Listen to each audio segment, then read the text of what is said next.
So now I'm going to show you how to do a few things with elastic. I like to be able to switch between sewing machine and overlocker as few times as possible, so I'll run through a few things in one hit on the sewing machine and then the same with the overlocker, just so I'm not jumping around as much. Now with your swimmers, again, it depends on how big you are in the bust and around the legs and all that stuff. For both, I'm quite big. So I need a bit of extra guts and support to make sure everything stays close to my body and isn't bagging out. Like I showed you before, I've got 3 sizes of swim elastic. I'm going to use the Goldilocks size, the middle size. Personal preference, you can use whatever size you want. For this portion though, reinforcing that seam under the arms and around the back, you probably wouldn't want to go wider than 6 mils because it's going to show on your swimmers when they're done. You'll probably see it. Now I'll show you what I do here. So like I said earlier, I don't worry about doing that neckline. It's a sort of high neckline, so it's not like it really has to curve around your bust and keep everything tucked in.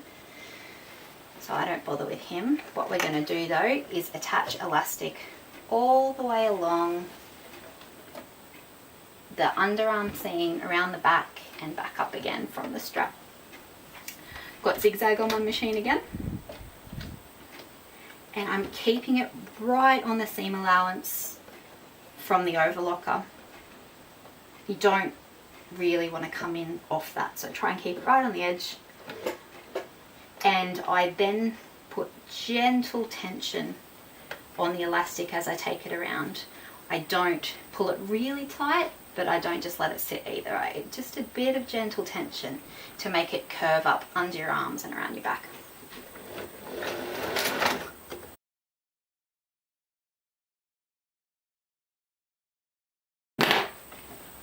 That's our elastic attached. I want to talk about understitching, which is one of those really annoying little extra steps we have to do sometimes. It's on a lot of patterns, hey, whether it's woven or knit. It's one of those extra steps that we have to do to stop linings rolling out onto them so they're showing from the outside. It's something I used to skip all the time because I didn't think it would actually do anything, but turns out it does.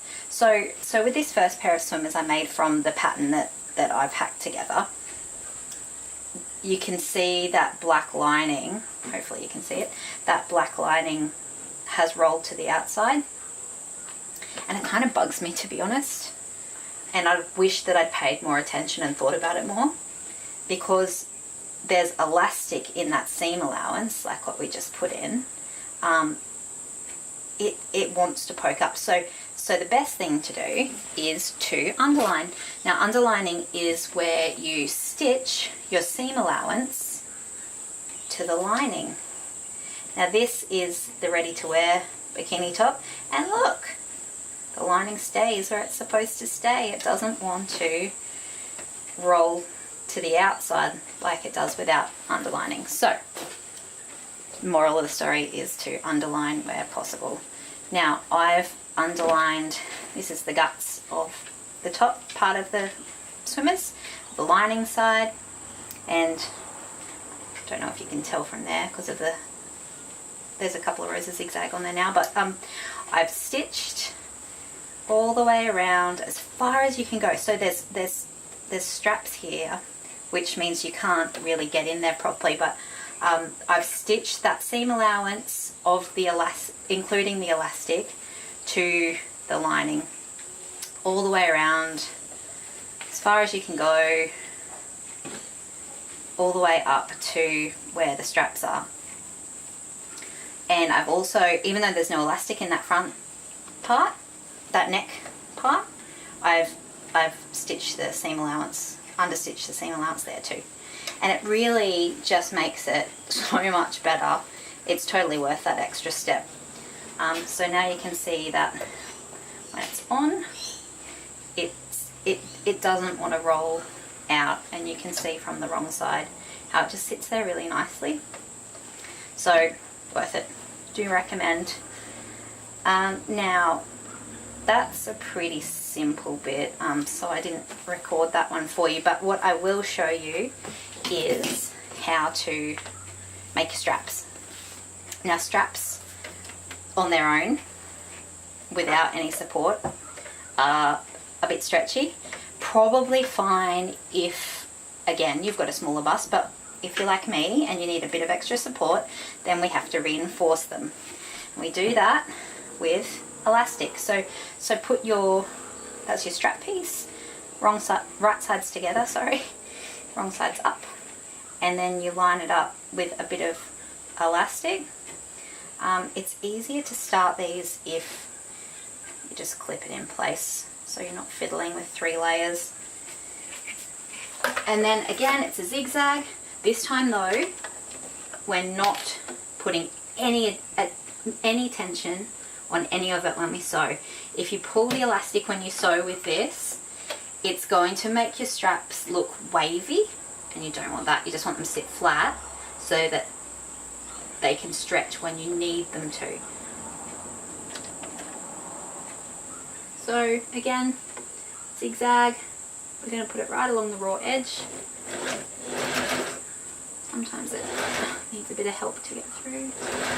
There we go.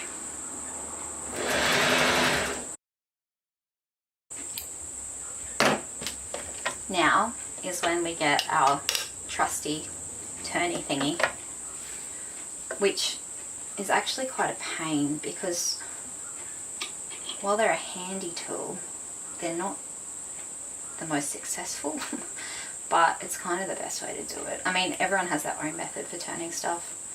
So I've just found that you've just got to be gentle and persistent, and you'll be able to get it through to the other side.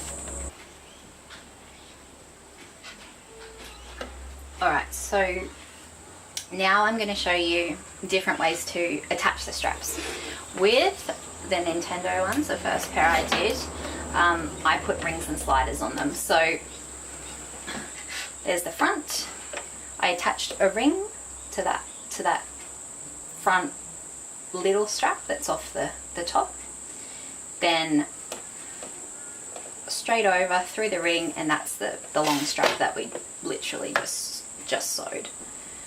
This time though, I'm going to avoid putting extra rings on there, and I'm going to attach it straight to the swimmers.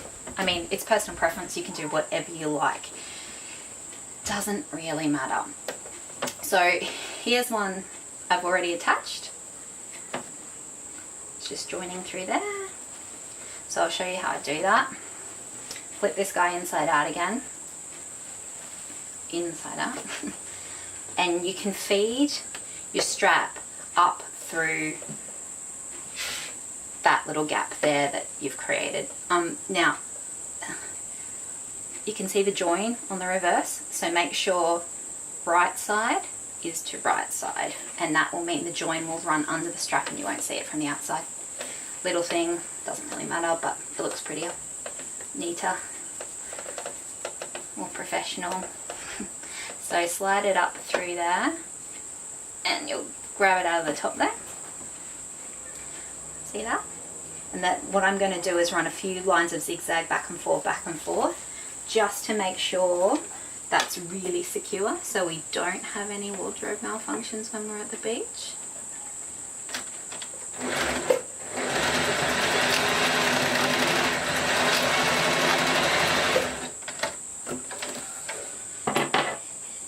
Just trim off your excess. So there's less bulkiness there. It is a little bit bulky anyway, so the more bulkiness you get off the better. Check both sides that you've caught it. There it is. Now there's a bit of elastic up the top there, so you can just sort of flatten that back out, and they are your straps right there. So we are getting there. The next thing now is just to attach the top to the bottom.